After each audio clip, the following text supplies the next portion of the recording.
El hollín de la lámpara de aceite se mezclaba con el olor metálico que impregnaba la tienda. No era el olor de la gloria. Era el olor de vísceras expuestas, de barro helado y de hierro oxidado por la sangre de los bárbaros. El hombre más poderoso del mundo conocido no dormía sobre sábanas de seda. Estaba sentado en un duro banco de madera, con la espalda encorvada, temblando de frío a orillas del Danubio. Marco Aurelio, el emperador de Roma, el señor de las legiones, parecía simplemente un anciano enfermo y cansado. La armadura, tirada en un rincón oscuro de la tienda, todavía tenía la brutal abolladura de una masa de guerra alemana que casi le había roto las costillas horas antes. Estaba tosiendo, una tos seca y dolorosa, que dejaba al descubierto unos pulmones débiles y un cuerpo que ya pedía aire. Afuera, el viento aullaba como una bestia herida. Con cada ráfaga, la lona de la tienda se agrietaba, recordando el sonido de huesos rompiéndose. Pero el verdadero horror no fue el ruido. Fue el silencio lo que se interpuso, el silencio de miles de soldados romanos muertos en la nieve, el silencio de la peste antonina que pudrió el imperio de adentro hacia afuera, transformando ciudades enteras en cementerios al aire libre. Marco se miró las manos. No eran manos de un dios como le gustaba proclamar al Senado, eran manos manchadas de tinta y tierra. Manos que habían ordenado ejecuciones, manos que temblaban. Tomó el papiro. No fue un decreto imperial, no fue una carta al Senado pidiendo más oro.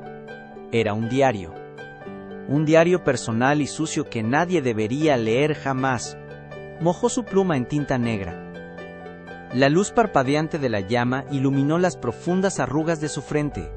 No escribió para la posteridad, escribió para no volverse loco. La cordura de Marco Aurelio pendía de un hilo, y ese diario fue lo único que le impidió convertirse en un monstruo como Nerón o Calígula. La tinta tocó el papel. No escribió sobre su grandeza. Se escribió un insulto a sí mismo. Eres un alma pequeña que lleva un cadáver. La frase resonó en la tienda vacía. Brutal. Directo.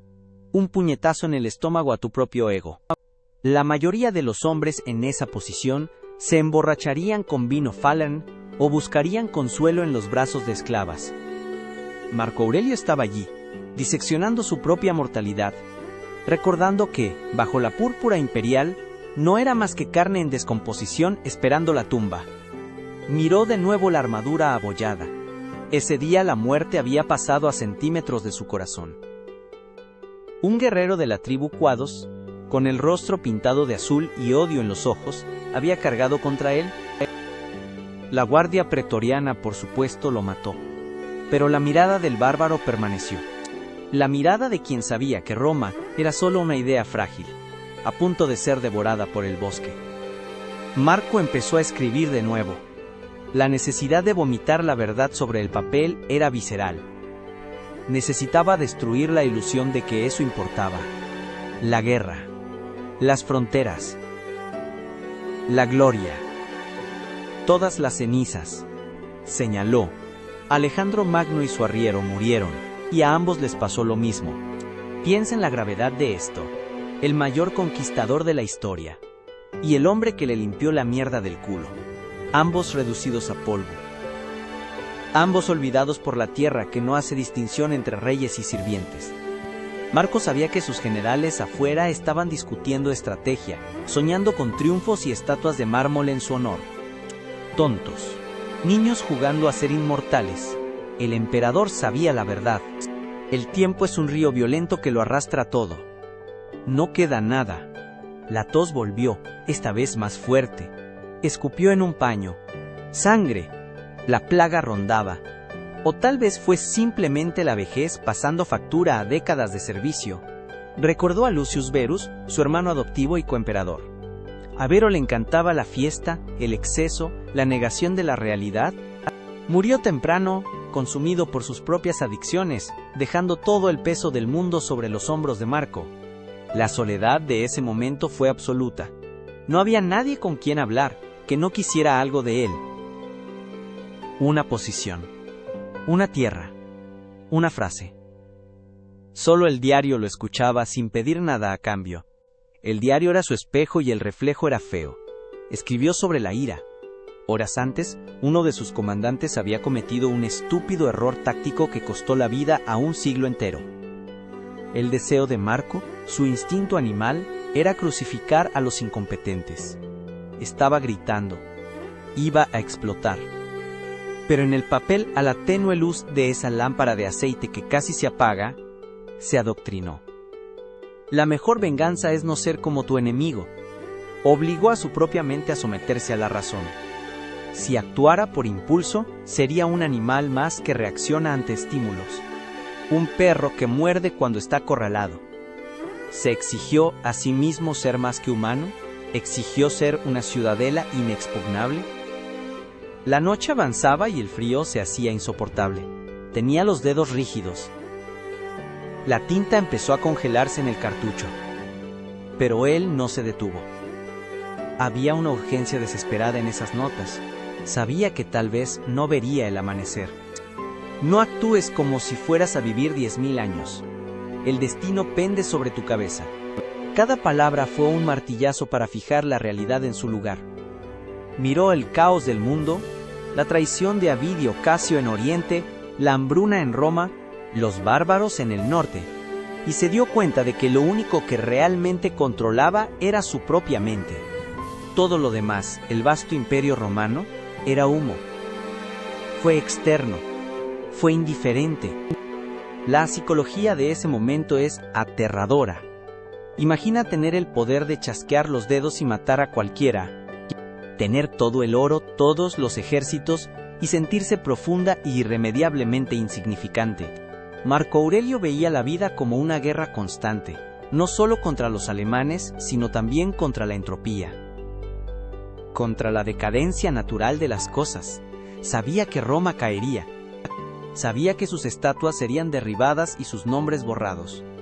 Y la única respuesta digna a este disparate cósmico era cumplir con el deber. Sin llanto, sin dramatismo, sin esperar los aplausos. Levántate y haz el trabajo de un ser humano. Recordó las cortes de Roma. De los senadores gordos y perfumados, con sus impecables togas, hablando de virtudes que nunca practicaron, hipócritas, parásitos que nunca vieron brotar sangre de una arteria, pero que les encantaba enviar a hombres jóvenes a la muerte. El disgusto que Marco sentía por esa vida de apariencias fue el combustible de su filosofía. Su estoicismo no era de salón, fue desde una trinchera. Era un estoicismo manchado de barro, puesto a prueba en el dolor de perder a sus hijos. Los perdió a casi todos uno por uno, a causa de enfermedades y fiebre. Y con cada pequeño ataúd que enterraba, volvía al diario. ¿Ves lo efímeras y sin valor que son las cosas humanas? No fue pesimismo, fue claridad quirúrgica. Estaba amputando esperanzas vacías para salvar la cordura. Si esperas que el mundo sea justo, lo rompes. Si esperas que la gente esté agradecida, te amargas. Marco esperaba traición, ingratitud, cobardía y muerte. Y como esperaba eso, nada podría derribarlo. Protegió su alma con la certeza del peor de los casos. La premeditatio malorum no fue para él un ejercicio intelectual esa noche. Era una predicción de lo que sucedería una vez que saliera el sol. Más ataques, más cuerpos, más problemas irresolubles. La llama de la lámpara empezó a fallar. El petróleo se estaba acabando. La oscuridad se apoderó de los rincones de la tienda, pareciendo avanzar hacia él como la muerte misma. Escribió una última línea antes de que se apagara la luz. Una línea que lo resumió todo. Una línea que separaba al hombre del niño, al emperador del tirano. Pronto lo habrás olvidado todo. Pronto todo se olvidará de ti. Cerró el papiro. Lo ató con una vieja correa de cuero. La oscuridad total se apoderó de la tienda. Marco Aurelio, el dueño del mundo, se acostó en el duro catre, envueltos en pieles de animales, escuchando el viento y la tos de los soldados enfermos. No pidió a los dioses que el día siguiente fuera fácil. No oró por la victoria o la curación. Simplemente cerró los ojos y aceptó su destino, listo para levantarse a la mañana siguiente y cargar nuevamente el peso del mundo, sin quejarse, hasta el día en que sus pulmones se detuvieron definitivamente. Lo que hoy llamamos meditaciones y vendemos en librerías con hermosas portadas, fue escrito con la sangre y la bilis de un hombre desesperado por mantenerse unido en un mundo que se estaba derrumbando. No estaba destinado a que lo leyeras. Fue hecho para que él mismo sobreviviera. No quería seguidores. Solo quería no corromperse. Y ahí es donde la historia te da una bofetada. Vivimos en la era de la comodidad. Te quejas cuando el café se enfría. Tienes un ataque de nervios cuando se corta internet o cuando alguien te mira de manera equivocada en el tráfico. A cualquier malestar menor lo llamas trauma. Y aquí estaba un hombre, enfermo, viejo, rodeado de muerte, liderando el imperio más grande de la Tierra, y lo único que se dijo fue: deja de quejarte y sé un hombre. La distancia entre su fuerza y su fragilidad no es histórica, es moral. Es un defecto de carácter. Somos adictos a la validación. Publicamos nuestras peleas esperando aplausos digitales. Marco Aurelio anotó sus luchas para quemarlos o conservarlos, solo para asegurarse de que su alma estuviera limpia. No buscó empatía, buscó la excelencia. Entendió que lo único que le quitas a esta vida es la calidad de tus acciones. El resto, fama, dinero, placer, es un préstamo que la muerte retira con intereses. La lección final que dejó en aquella fría tienda, sin saber que nos llegaría 2000 años después, es sencilla y brutal.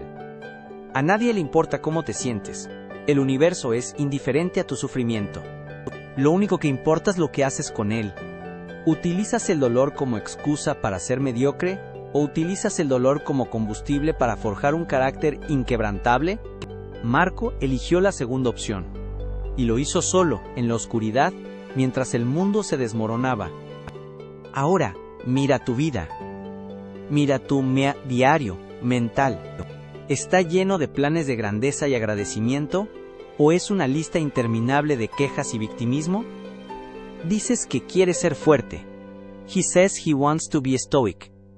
Pero a la primera dificultad, te rompes. Buscas consuelo. Culpas a los demás. Si hubieras estado en esa tienda, con el peso de Roma sobre tus hombros, ¿habrías escrito sabiduría o habrías llorado como un niño? Comenta abajo y no te mientas. ¿Soy el amo de mi mente o soy un esclavo de mis circunstancias?